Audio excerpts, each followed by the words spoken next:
अब आगे बढ़ते हैं और बात कर लेते हैं ओमिक्रॉन वेरिएंट की। इस हवाले से बहुत सारी खबरें हम देख रहे थे, पिछले दिनों सामने आ रही थी, ये खातून के हवाले से भी आ रही थी और महकमा सेहत सिंध ने भी उसकी तस्दीक की थी, लेकिन अब ये तस्दीक कर दी गई है WHO की जानिब से। बिल्कुल ऐसा ही है, क्योंकि सिंध और वफाक आपस में बहस करते रहे कि ओमिक्रॉन है कि नहीं है, और अब तस्दीक हो चुकी है कि ओमिक्रॉन पाकिस्तान में वेरिएंट आ चुका है। पहला पेशेंट अब डिस्कवर मिल चुका है हमें इसकी तस्दीक हो चुकी है। इसी पर हम बात कर लेते हैं। हमें ज्वाइन किया है पार्लिमानी सेक्रेटरी बराए सेहत डॉक्टर नौशीन हामिद साहिबा ने। बहुत शुक्रिया हमें ज्वाइन करने के लिए।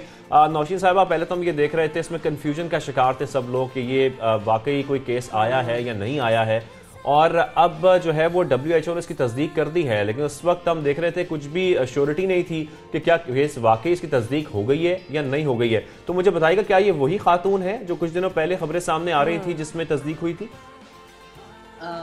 जी बिल्कुल, ये एक 57 इयर्स की खातून है, कराची की रिहायशी है। इसमें कंफ्यूजन नहीं थी, सिर्फ ये बात है कि जिस वक्त ये जो टेस्ट होता है ना, जिसको हम जीनोम सीक्वेंसिंग कहते हैं, जिसके अंदर आपको देखिए जब आप कोविड का टेस्ट कराते हैं आपको ये पता चल जाता है कि ये शख्स कोविड पॉजिटिव है, और कौन से वेरिएंट से वो इन्फेक्टेड है उसके लिए एक स्पेशल टेस्ट होता है, जीनोम सीक्वेंसिंग का टेस्ट होता है, और ये एक लेंथी टेस्ट होता है, इसको कुछ लगते हैं इसका रिजल्ट आने में। तो चूंकि उसके सिम्टम्स इस किस्म के थे कि जिससे शक ये पड़ रहा था कि शायद ये सस्पेक्टेड केस ऑफ ओमिक्रॉन है, मगर टू बी वेरी श्योर आपको उसके लिए टेस्ट कराना था, और वो टेस्ट NIH इस्लामाबाद में भी उसके सैंपल आए, और कल वो सैंपल्स का रिजल्ट जो है वो पॉजिटिव आया है। तो कंफ्यूजन नहीं थी, सिर्फ आपको 100% कंफर्मेशन के लिए जीनोम सीक्वेंसिंग के टेस्ट का इंतजार करना पड़ता है। अच्छा, इसी तरह नौशीन साहब, यानी कि हम यहाँ पर ये कह सकते हैं कि जीनोम सीक्वेंसिंग हो चुका है और ये पता लग चुका है कि ओमिक्रॉन का केस यहाँ पर उसकी तस्दीक हो गई है। जी बिल्कुल, कल NIH की तरफ से ये अनाउंसमेंट की गई है कि उनके टेस्ट का रिजल्ट जो है वो ओमिक्रॉन वेरिएंट के लिए पॉजिटिव आया है, इसलिए अब वो कंफर्म्ड केस ऑफ ओमिक्रॉन है। सबा, क्या इन खातून की कोई ट्रैवल हिस्ट्री, कोई उनका कोई रिकॉर्ड आया है कि कहाँ से ट्रैवल करती हुई आई है, कुछ तरह की कोई चीज सामने आई है? नहीं जी, ये वो खातून की कोई ट्रैवल हिस्ट्री नहीं है, और वो 3 दिन एडमिट रही थी एक प्राइवेट हॉस्पिटल में, उसके बाद उनको घर शिफ्ट कर दिया गया है। वो बिल्कुल स्टेबल हैं और उनको होम आइसोलेशन में रखा गया है। उनके घर के भी 2 अफराद का भी पॉजिटिव आया है, और इसमें इम्पोर्टेंट बात कि ये खातून जो थी ये अनवैक्सीनेटेड थी। तो आपके तवस्सुत से मैं ये जरूर मैसेज देना चाहूंगी कि आप जल्द से जल्द जो है वो अपनी वैक्सीन करवाएं, उससे बहुत हद तक जो है वो प्रोटेक्शन हो रही है। अच्छा नौशीन साहिबा, जैसा कि आप बता रही हैं वैक्सीनेटेड थी, लेकिन जो वैक्सीनेटेड लोग हैं उनमें किस तरह की अलामात जाहिर हो रही हैं? जैसे कि अब एक केस की तस्दीक भी हो गई है, लोग अगर एहतियात करें तो खास तौर पर अगर ओमिक्रॉन का शुबा हो तो कुछ अलामात इसकी मुख्तलिफ हैं या वैसी ही हैं जैसी डेल्टा की या दीगर वेरिएंट्स की थी? देखिए जी, वो बेसिकली तो ये वही कोविड वायरस है, मगर इसमें थोड़ी सी वीकनेस जो है वो थोड़ी सी प्रीडोमिनेंट है, वीकनेस वगैरह इसमें ज्यादा फील होती है। मगर बहरहाल वैक्सीन से आपको इस हद तक ज़रूर प्रोटेक्शन होती है कि आपकी डिजीज़ जो है वो सीरियस नौयत की नहीं होती। अगर आप इन्फेक्ट हों भी वैक्सीन लगवाने के बाद तो माइल्ड नेचर की होती है, और हॉस्पिटलाइजेशन की और उस तरह की कोई कॉम्प्लिकेशन नहीं होती है। डॉक्टर साहब, जब आप आई हुई हैं तो हम इस वक्त का भी हमें फ़ायदा उठाना चाहिए। प्लीज़ ज़रा रोशनी डालिएगा कि जो बूस्टर वैक्सीन है उसके लिए क्या इकदाम है, क्या उसके प्रोसीजर है, ज़रा प्लीज़ गाइड कर दीजिएगा।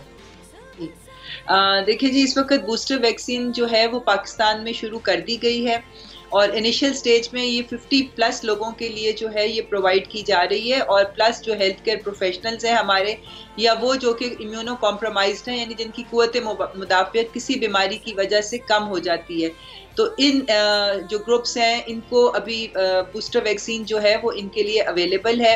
अगर किसी ने ट्रैवल करना है और किसी कंट्री में एक स्पेसिफिक वैक्सीन रिक्वायर्ड है और उससे पहले उन्होंने कोई और वैक्सीन लगवाई है, तो वो वाली वैक्सीन भी उनको लग रही है।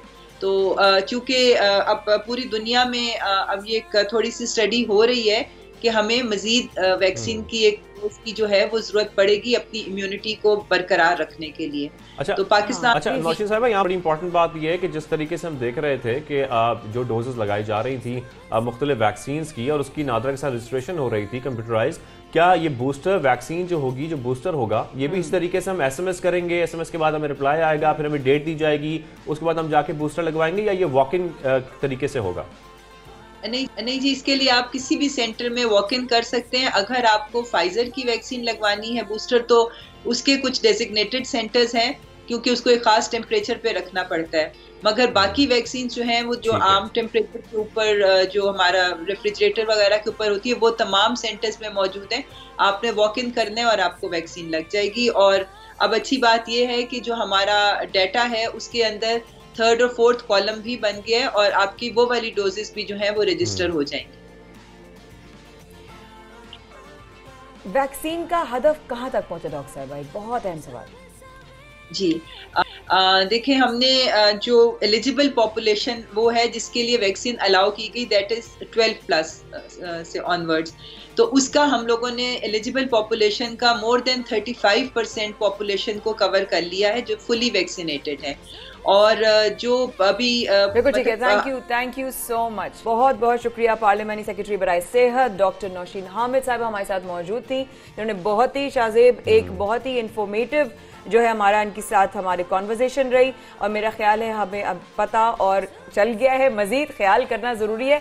लेकिन ख्याल एक चीज़ का आया कि बिजली इतनी महंगी होती जा रही है, और अब एक बात कि बिजली सस्ती होने वाली। बिल्कुल, और ये बिजली कैसे सस्ती होगी हम आपको बताएंगे एक छोटी सी ब्रेक के बाद। हमारे साथ रहिए।